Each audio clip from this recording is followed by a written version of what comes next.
Welcome to Coffee with Cricket. Cricket is here at the keyboard expressing her thoughts. A lot has happened of late, and I am hoping to bring you some updates in the next few weeks as I am working on getting the podcast back up again. Playing in the world of AI has been fun and inspiring.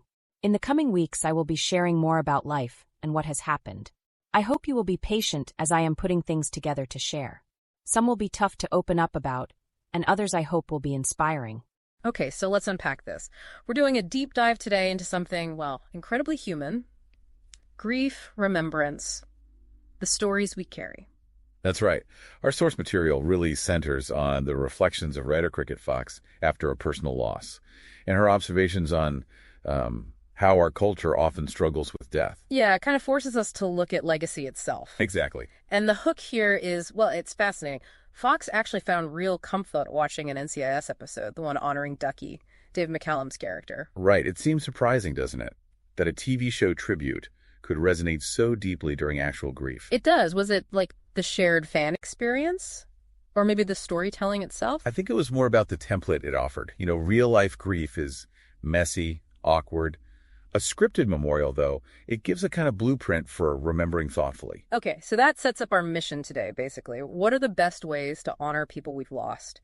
And maybe more importantly, how do we talk about it without falling back on those easy cliches? Let's start with the communication part. Yeah. Fox really zeroed in on that common phrase, "I understand." Oh, yeah. You hear that all the time. Right. And she sort of identifies it as, well, emotional jargon. We say it often because, what else do you say? Right.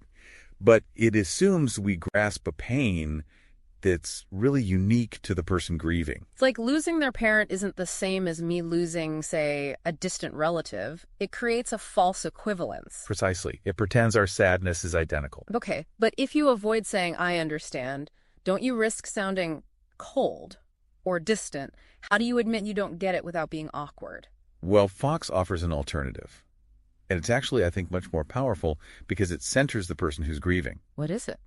She suggests saying something like, "I am so sorry for your loss. I don't understand exactly how you're feeling, but I do understand loss." Ah, okay.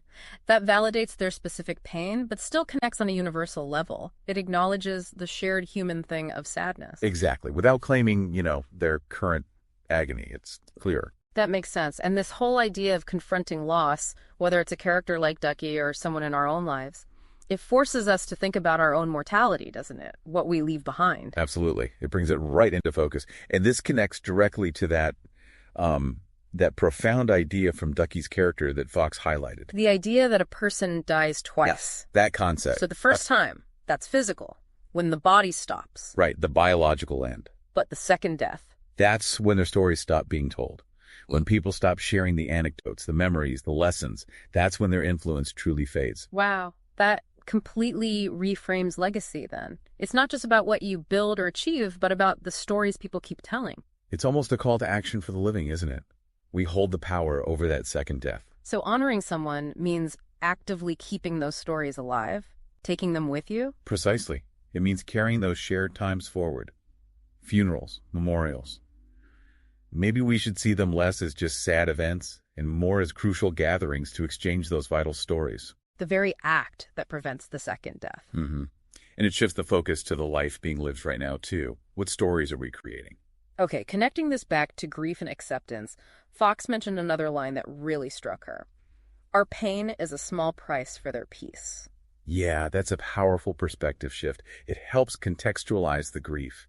The pain we feel is real, absolutely necessary even, but that line reminds us that for the person who passed, the struggle is over. So our sorrow is kind of an echo of their absence, not a continuation of their suffering. Right. And holding on to that perspective, it naturally leads to this call to action. Fox emphasizes about precious moments.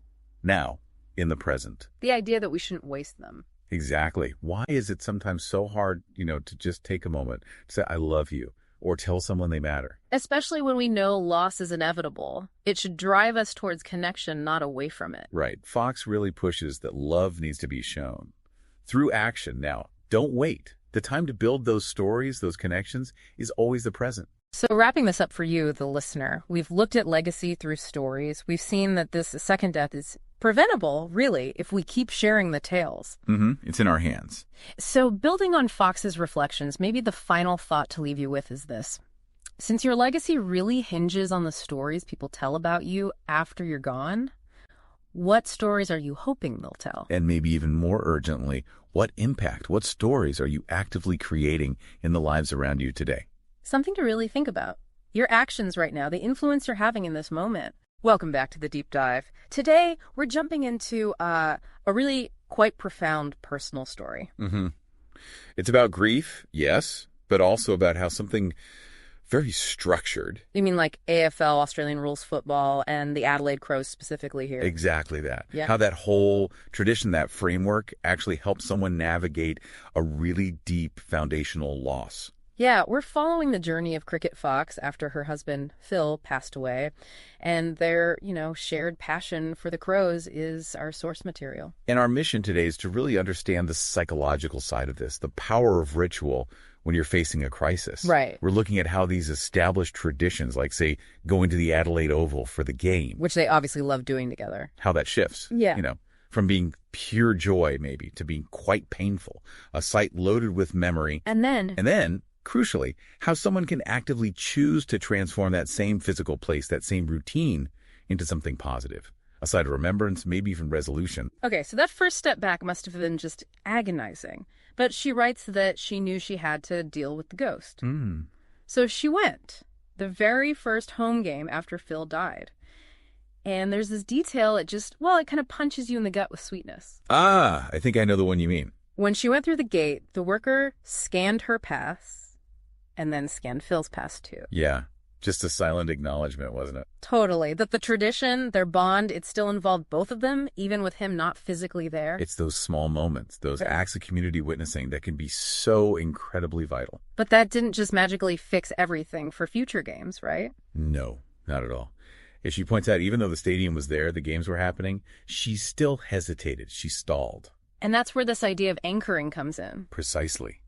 Anchoring in this sort of emotional context, it means being almost emotionally chained, shackled to a place or a routine or the past itself. So the real fear wasn't the dreary weather she told her friends about? Not really, no. That was more of an excuse, perhaps understandable. The true barrier, the real anchor, was the empty seat next to her. Ah, okay. That single spot. Yeah.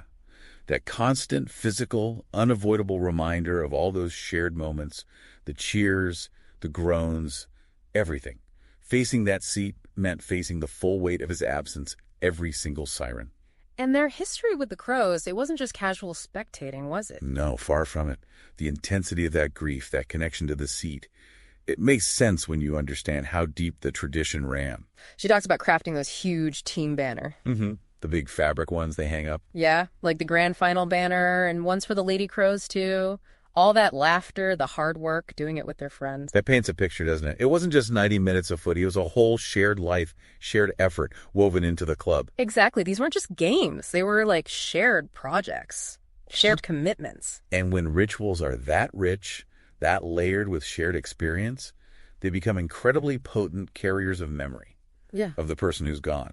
Which makes the turning point even more significant. Absolutely. That moment she realized she had refused to let that empty seat, that anchor, hold her back forever. She actually challenged herself, asking, why am I holding myself back? Right. That's the conscious decision point. Choosing to stop letting the pain associated with the physical space dictate her entire emotional experience of something she loved. And it wasn't a passive thing either, was it? She describes feeling Phil's familiar voice. Urging her on. Yeah, like pushing her to get up, join in the game, not just sit there lost in the sadness of it all. That's key. It's not about forgetting Phil, not at all. It's shifting from mourning what was lost to actively channeling his presence, his energy, into what is happening now. So moving from absence to presence, in a way. In a way, yes.